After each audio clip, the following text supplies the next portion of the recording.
네, 안녕하세요. 저는 정말 친정에 온 기분으로 이 자리에 앉아 있는데요. 전 2006년부터 2009년까지 JTS에서 활동을 했고요. 2009년에 JTS를 졸업하고 뛰쳐나와서 사회에서 생활하면서 사단법인 아디라는 것을 단체를 공동 창립해서 이 사업을 수행해 왔습니다.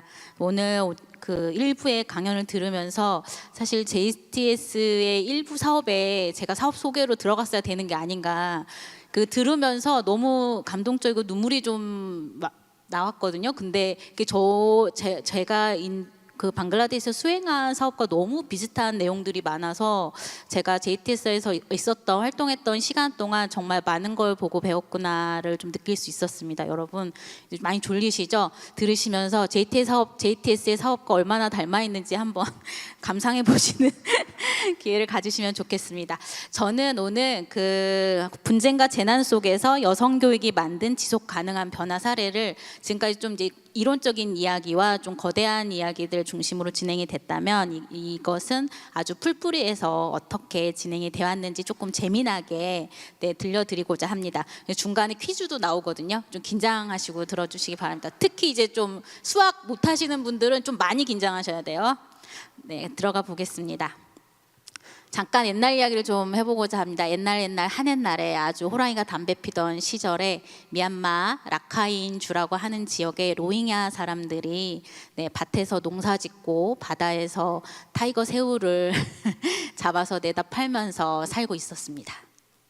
네, 여러분 이제 바로 수학 문제 들어갑니다. 우리 스님도 젊으셨을 때 수학과에 하셨다고 제가 법문 때 진짜 많이 들었는데, 자 여러분 이거 더하면 몇이 나올까요? 20. 정말 똑똑하신 분만 이 자리에 앉아 계시네요. 네, 21. 미얀마에서 불교 민족주의 스님이 이런 말을 했습니다. 21세기에 로힝야 무슬림들이 우리 미얀마를 전복시킬 거다. 그래서 우리 다 죽일 거니까 무슬림들 미얀마에서 쫓아내야 된다라는 법문을 막 했습니다. 그래서 그런 여러 가지 혐오 선동들이 있고 나서 이제 저렇게 라카인주에서 라카인 버마족들과 그다음에 로힝야 사람들이 잘 평화롭게 물음표 살아왔는데 약 반세기 동안 미얀마 군부가 로힝야 사람들을 제도적으로 탄압하기 시작합니다. 그리고 2017년에 사실 1978년도부터 계속적인 체계적인 학살과 이제 폭행들이 있어 왔지만 2017년에 이제 여러분들이 다 아시는 우리가 BBC 이런 데 막 나오게 되는 집단 학살이 있었습니다. 제노사이드라고 하는 어마어마한 학살 사건이 있었고요. 그래서 이제 미얀마 서부에 있는 라카인주에서 그 옆에 지도에 보시겠지만 콕스 바자르라고 하는 배 타고 조금만 가면 되는 산을 넘어서도 갈 수 있는 방글라데시 콕스 바자르로 이제 피신을 하게 됩니다. 그래서 이 방글라데시 콕스 바자르의 로힝야 난민 캠프는 세상에서 제일 큰 메가 캠프라고 합니다. 단일 캠프로는 가장 크고요. 그래서 약 34개의 캠프가 있습니다. 너무 커서 사실 여기 다 한 화면에 담지 못할 정도인데요. 현재는 약 130만 명이 여기서 살아가고 있습니다. 130만 명이면 성남시 인구가 110만 명, 100만 명 정도 되거든요. 그러니까 한 도시를 이루는 수보다 훨씬 더 많은 사람들이 이곳에서 살고 있습니다. 저건 이제 정확한 통계, UNHCR에서 나온 통계인데 사실은 저게 통계에 집계되지 않은 사람들까지 해서 한 130만, 40만 정도 될 거라고 예상하고 있습니다. 네, 이렇게 방글라데시로 피신 오고 난 후에 국제사회에서 대나무와 텐트를 줘서 이제 밀림이었던 산 속에서 이제 땅을 고르고 대나무와 텐트로 집을 지어서 살고 있습니다. 이 모습은 일부에서 JTS 버너 사진 보여드릴 때 많이 보셨을 것 같고요. 그리고 이제 2019년에 방글라데시 정부에서 아무도 들어가지도 못하게 하고 나오지도 못하게 하겠다라는 정책을 세우면서 철조망을 치기 시작합니다. 그래서 방글라데시의 34개 캠프에는 저렇게 철조망이 쳐져 있고요. 저런 캠프를 드나드는 통행증을 받아야지만 들어갈 수 있습니다. 저희도 캠프에 가려면 저걸 받아야 됩니다. 그리고 핸드폰이나 아이패드 이런 태블릿 PC 그리고 통신을 제한하고 있습니다. 그리고 교육도 사업도 로힝야 사람들은 취직할 수 없다 된다라는 정책을 가지고 있고요. 그리고 방글라데시 문화와 교육을 받아서는 안 된다. 왜냐하면 빨리 미얀마로 돌아가길 바라기 때문에 이제 이러한 제도적 제약을 가지고 있다 보니까 사실 우리가 인간사에서 여러분들이 들어봄직한 뉴스에서 봄직한 그런 끔찍한 이야기들이 이 철조망 안에 있는 로힝야 난민 캠프에서 많이 일어나고 있습니다. 그리고 매년 이제 JTS에서도 로힝야 난민 캠프에 홍수 지원을 하신 적이 있는데 이제 매년 홍수와 겨울에는 또 화재가 계속해서 일어나고 있습니다. 이제 이렇게 우리가 상상하기 어려운 여러 가지 어려움들이 있는 로힝야 난민 캠프에서 여성들의 교육을 통해서 어떤 변화가 있었는지 말씀드리겠습니다. 네. 특히나 이제 저희가 2017년에 이런 기사를 좀 많이 보셨을 거예요. 미얀마 군부가 여성들을 집단 강간하면서 그게 이제 정책적으로 내려진 명령이었다고 합니다. 그래서 이제 여러 가지 국제사회 보고서들이 나오고 있는데요. 사실은 이제 너무 끔찍한 상황이었었고 그거를 이제 자극적으로 국제사회에서 굉장히 많이 다뤘고요. 이제 실질적으로 방글라데시에 넘어와서도 여성들이 가진 한계는 너무 많았습니다. 무슬림 로힝야 여성들이었는데 50년 동안 체계적으로 제약을 받다 보니까 굉장히 보수적으로 변화되어서 여성들이 밖으로 다니는 게 쉽지 않았는데 이제 캠프 상황도 좋지 않다 보니까 여성들이 좀 살아가기 어려운 환경이었습니다. 그래서 이제 국제사회에서 나눠주는 식량을 배급받기 위해서조차도 밖으로 나갈 수 없는 상황들이 있어서 이제 앞에 화면에 읽으시는 것처럼 그런 어려움들이 존재를 했었고 또 여성들의 목소리가 감히 단밖을 넘는다. 텐트 얇은 천막 텐트 밖으로도 나와서는 안 된다라는 사회문화적 그런 규범들이 있었습니다. 그래서 로힝야 여성들은 원래 로힝야가 갖고 있던 보수적인 그런 젠더 규범이 있었지만 이제 또 그런 제노사이드로 인한 폭력이 또 있었고 매년 뭐 이제 홍수, 화재 그리고 우리가 2020년도에 코로나가 있었잖아요. 그런 여러 가지 다양한 환경 속에서 정말 다층적인 굉장히 중첩적인 어려움을 가지고 있었습니다. 그런데 특히나 이 제노사이드를 통해서 내 아이가 던져지는 우물 속에 불 속에 던져지는 걸 보고 가족이 총에 맞아 사망하는 걸 본 여성들은 정말 그 트라우마 그 상황이 너무 심각했습니다. 그래서 이제 제대로 먹지도 생활하기 좀 어려운 형편이었습니다. 2017년에는 그래서 이제 아디의 현장 지원 방식을 통해서 지원을 하게 됐는데요. 먼저 이제 아디가 그 당시에 신문 기사나 이런 것들을 스크랩할 때 이제 분쟁이나 난민 상황에서 여성들이 자꾸 피해자로 어떤 성폭력 피해자로만 계속 기사화되고 우리도 인도적 지원이라든지 국제 개발을 할 때 여성을 굉장히 수동적으로 대하고 있다라고 이제 평가를 했습니다. 그래서 사실은 이제 현장에서 뭔가 이 문제들을 해결하기 위해서는 당사자 주도의 변화가 좀 필요한 거 아닌가? 외부인 사람들이 사실 뭐 우리가 긴급고 하게 되면 1개월, 3개월, 6개월 하고 이제 빠지게 되는데 그 이후에는 어떻게 할 것인가라는 고민들이 좀 있었어요. 그래서 이제 우리가 가장 먼저 가져야 될 원칙은 두노함, 현장에 해를 끼치지 않는 거. 그리고 사실은 우리가 현장에 이제 사업이 종료되더라도 당사자들이 뭔가 지역사회 안에서 지속할 수 있는 방법이 뭘까? 그리고 그것은 결국 이제 어떤 사람 한 사람의 역량을 키워내는 것이 아닐까라는 생각을 했었고 이제 하다 보니까 또 이런 사업을 시행하다 보면은 이제 뭐 인도적 지원에 우리가 막 구호를 해가지고 어떤 상황이 좋아졌으나 그런 상황 속에서는 꼭 다른 이슈들이 생기잖아요. 그러다 보니까 결국은 사람들이 어느 정도의 좀 나아진 상황을 만들면 다시 뭔가 문제들이 생겨나고 있어서 결국은 그 문제를 해결하는 게 회복 탄력성, 즉 커뮤니티에서 지속 가능성을 갖는 것이 해결의 실마리가 아닐까라는 고민들을 하면서 결국은 이제 공동체 구축을 하는데 좀 관심을 갖기 시작했습니다. 그래서 어떤 변화가 만들어졌냐면요. 저희는 이제 10년짜리 사업 모델을 세웠습니다. 솔직하게 말씀드리면 처음부터 세운 건 아니었어요.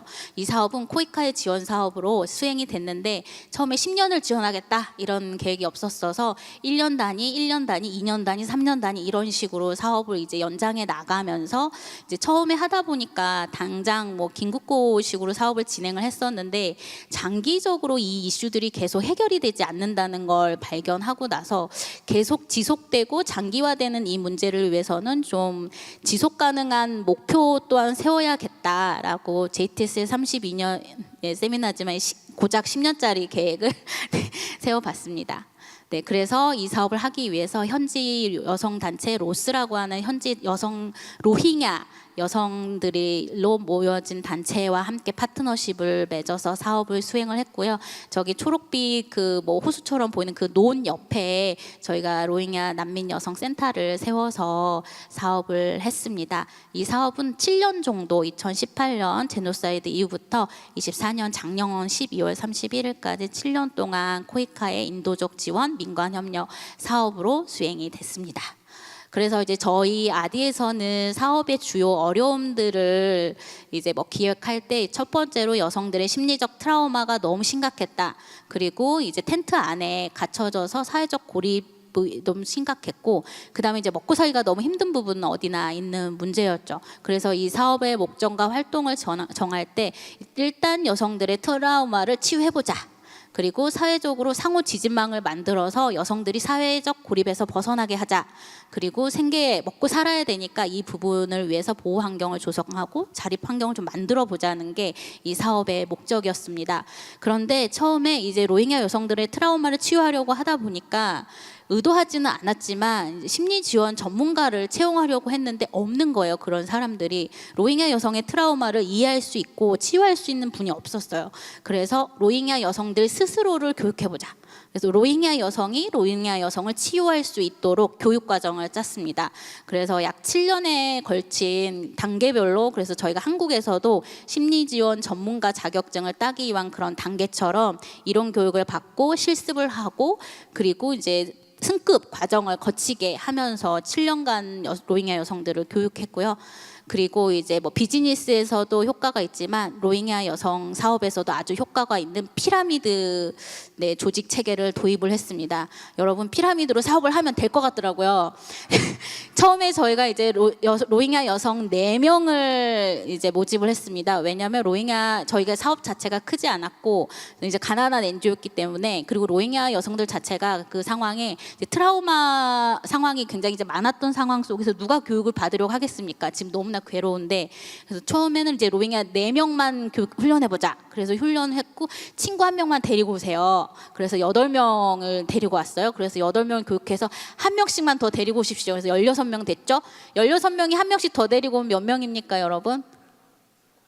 진짜 수학을 다 잘하시는 분들이 오셨네요. 네, 32명이 됐습니다. 그래서 6개월 만에 32명을 교육하게 됐는데, 친구를 데리고 오다 보니까 또 다 아시는 분들, 옆집에 아시는 분들, 뭐 이모 삼촌 뭐 다 데리고 오셨는데, 여성들을 중심으로 해서 이제 이렇게 교육을 하다 보니까 굉장히 조직이 탄탄하게 됐어요. 저희가 모집한 것보다 친구들을 데리고 오니까 출석률이 굉장히 높고 결석률이 좀 이렇게 낮았어요. 그래서 이 여성들을 모시고 심리지원단 양성교육을 이제 7년 동안 수행을 하게 됐습니다. 그리고 이제 이 여성들에게 실습을 시켜야 되잖아요. 이제 심리지원 이론을 배웠어요. 실습을 해야 되기 때문에 자조 모임을 운영하겠습니다. 저희 두 번째 사업 목표가 상호 지지 체계망을 만드는 거였기 때문에 여성들을 조직하기 시작했는데, 이제 취약계층 중심으로 여성들을 조직하게 해서 이것도 이제 굉장히 다단계 방식으로 2명의 로힝야 여성 심리지원단이 이제 6명에서 7명 정도의 그룹을 만들게 했고요.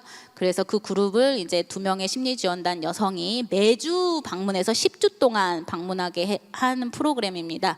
그래서 가셔서 이제 힐링 트라우마를 치유할 수 있는 뭐 소매틱 뭐 엑서사이즈라고 전문적인 치유 프로그램이 있는데요.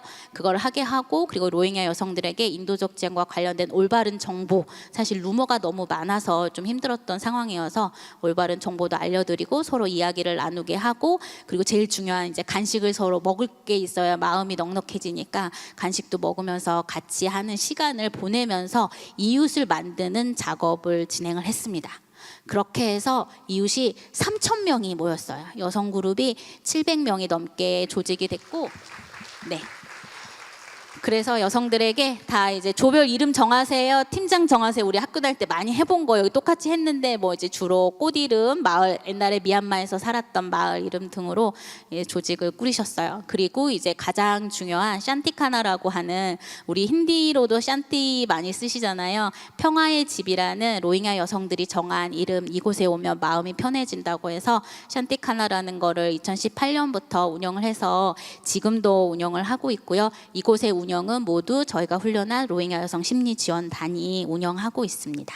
그래서 이곳에서는 어떤 일이 일어나냐면, 이제 저것도 사실 이 힐링 센터 안에 들어오면 여성들만 들어올 수 있는 독립적이고 안전한 공간인데, 이곳에 들어오면 1시간짜리 힐링 프로그램을 원하신 분은 하게 됩니다. 이거는 어떤 이론에 근거해서 하게 되고요. 끝나면 그 가운데 텃밭이 있는데요. 텃밭에서 기른 작물들로 간식을 같이 만들어 먹으면서 이야기를 나누고, 또 필요하신 분은 여기서 공부도 합니다.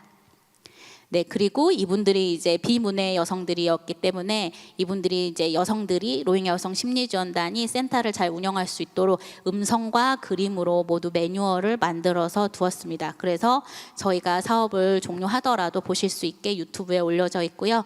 그리고 이제 여성들의 성장 플랫폼이 이제 플랫폼을 구축해서 자립과 보호 환경을 구성하기 위해서 이런 다양한 활동을 진행을 했습니다. 그리고 로힝야 여성들에게 이제 심리 지원만 하는 것이 아니라 커뮤니티에서 할 수 있는 다양한 역할들을 드렸습니다. 그래서 이 여성들도 마찬가지로 커뮤니티에서 재해가 난다 그러면 봉사활동을 하시면서 커뮤니티의 역할들을, 굉장히 리더 역할들을 하고 계십니다. 그래서 이분들이 어떤 변화를 가졌냐, 처음에 이제 로힝야 여성 심리지원단 할 때는 차비 안 주냐, 간식 안 주냐, 간식이 너무 작다, 왜 빵을 하나만 주냐, 막 이런 얘기를 굉장히 많이 하셨거든요. 근데 하고 나서 마음이 편해지셨대요. 몸의 통증이 줄어드셨대요. 그래서 제가 의심했거든요.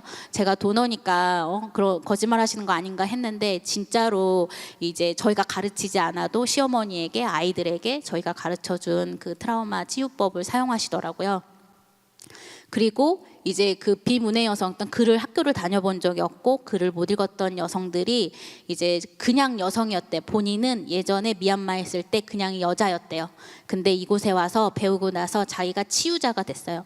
트라우마를 치유하는 전문가가 되고, 그러다 보니까 커뮤니티에서 자꾸 자기를 이제 리더라고 부르는데, 아뿌라고 하는 방글라데시 말이 있거든요. 이제 약간 좀 존경해서 부르는 말이고 여성 자매들에게 부르는 말인데, 아뿌라고 하면서 길거리에 자기를 막던 남자들이 길을 비켜주더래요. 완장을 차게 됐습니다. 그래서 지역의 리더가 돼서 이제는 앞집 남자 옆집 여자 이렇게 싸우고 있으면 가서 싸우는 걸 말리고, 예전에는 집 안에서 이렇게 부르카 쓰고 있던 여성들이 말리고 이제 이게 경찰 같은 방글라데시 공무원에게 신고를 합니다.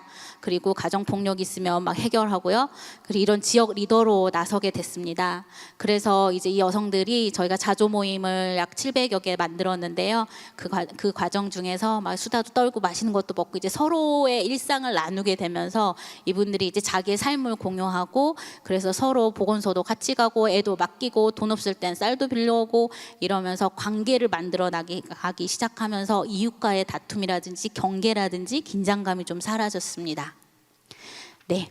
그래서 제가 이제 분석을 좀 해봤습니다. 이건 아직 교수님들의 그 동의를 받지 못했지만 제가 분석해 본 결과, 사실 개발 교육을 넘어서 이렇게 단순하게 여성들을 그냥 트라우마를 치유하기 위한 교육을 했는데 여성들이 공동체 변화를 이끄는 주체가 되어 있더라고요. 그래서 어떻게 이런 모습이 가능했지라고 분석을 해보니까, 그냥 심리사회적 회복 역량 강화 교육을 하면서 로힝야 여성들을 피해자로 두지 않고 여성들을 교육해서 그 여성들이 마음의 안정을 갖고 편안해지기 시작하니까 어떻게 되겠습니까? 집에 가서 남편한테 화 덜 내고 애한테 소리 안 지르게 되겠죠. 그리고 이웃한테 조금 더 마음을 열게 되고 서로 뭔가 나누게 되고 같이 하는 게 많아지면서 일상에서 변화가 좀 나타나기 시작합니다. 그리고 그러다 보니까 이제 공동체에 관심 갖게 되고요. 그러다 보니까 조금 더 좀 이웃에게 관대해지고 서로에게 관대해지는 그런 공동체의 문화들이 나타나기 시작합니다. 스님 말씀하신 것처럼 모든 로힝야 공동체가 이렇게 변한 건 아니고 저희도 아직 실험 중이지만 저희가 관여했던 사업에서는 이렇게 나타났습니다. 그래서 이제 아디에서 보기에는 교육은 사실 어떤 기술이나 단순한 구호를 넘어서서 존엄과 평화를 회복하는 과정이 아닐까라는 나름의 정의를 내려봤습니다. 로힝야 여성 심리지원단을 교육했더니 마을에 커뮤니티에 작은 변화가 오더란 말입니다. 사실 로힝야 난민 캠프는 작년까지만 해도 그 범죄 조직들이 너무 많아가지고 그 캠프에서 막 납치돼가지고 돈을 좀 요구하기도 하고 실제로 범죄 조직이 저희 센터 앞에 앉아 있어가지고 이제 센터를 잠시 닫은 적도 있었지만 그때도 이미 여성들이 이제 서로 구축된 그런 네트워크에 의해서 서로 이제 집으로 방문해서 계속해서 심리 지원을 이어갔고 그리고 이제 납치돼서 몸값을 요구하는 사람들을 위해서 서로 십시일반 모으기도 하면서 좀 그 과정을 견뎌내 나왔거든요. 그래서 사실은 이제 교육은 어떤 단순한 알고 아는 거 읽어내는 거 이런 걸 넘어서서 존엄과 평화를 회복하는 과정이고 그것이 곧 공동체 변화를 이뤄내고 회복 탄력성이고 지속 가능성이지 않을까라는 그 현장에 사례가 있었습니다. 아마 이제 풀풀이의 사례를 보여드린 거라고 생각하는데요. 이 내용들은 아디 홈페이지 가면 저로 돌아봄 돌봄 봄이라는 아주 멋진 병명되어 있는 책자에 다운로드 받아서 보실 수 있고요. 그리고 저희가 작년에 책을 한 권 냈습니다. 이제 로힝야 여성들의 이러한 이야기가 단순히 피해자로 남지 않고 그리고 정말 어떤 가난한 어떤 지역의 처참한 지역에서 살아가는 불쌍한 사람들로 남지 않고 이 여성들이 만들어내는 그 어려움 속에서도 어떤 조건 속에서도 뭔가 역동을 만들어내고 다시 살아나갈 수 있는 희망을 만들어내는 여성들의 이야기를 좀 전달드리고 싶어서 춤추고 싶은데 집이 너무 좁아서라는 책을 냈습니다. 이 책의 판매 수익은 로힝야 난민 캠프로 갑니다. 여러분 알라딘 S24 용품문고에서 판매되고 있습니다. 책 구입 부탁드립니다. 감사합니다.